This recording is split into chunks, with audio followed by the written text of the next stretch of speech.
মাত্র 2 ঘন্টার বৃষ্টিতে তলিয়ে গেছে খুলনা শহরের বেশিরভাগ এলাকা। এতে দুর্ভোগে পড়েছেন সাধারণ মানুষ। সকাল 8টা থেকে 10টা পর্যন্ত টানা বৃষ্টিতে তৈরি হয় জলাবদ্ধতা।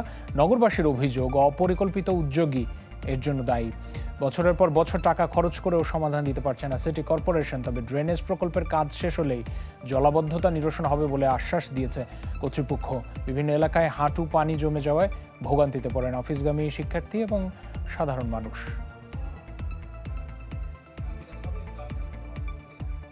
পরিস্থিতি তো আসলে ভালো না, এত পানি উঠছে যে আমি আমার অফিসে পৌঁছাইতে পারতেছি না, আমার দেরি হয়ে গেছে অনেক। ব্যবসা বাণিজ্য কাজে চাইছে, রয়্যাল মোড় থেকে 40 টাকা 50 টাকা রিক্সা ভাড়া চায়। এইটা সমস্যা হচ্ছে, একটা হচ্ছে আমাদের ড্রেনের যে কাজটা এখনো শেষ হয় নাই, এটা চলমান আছে, যার কারণে বিভিন্ন জায়গায় ড্রেন বন্ধ আছে এই কাজ করার স্বার্থে। তো এইটার কাজ যখন শেষ হবে আমার মনে হয় দ্রুত যে পানি নিষ্কাশন যে ব্যবস্থা এটা করা সম্ভব।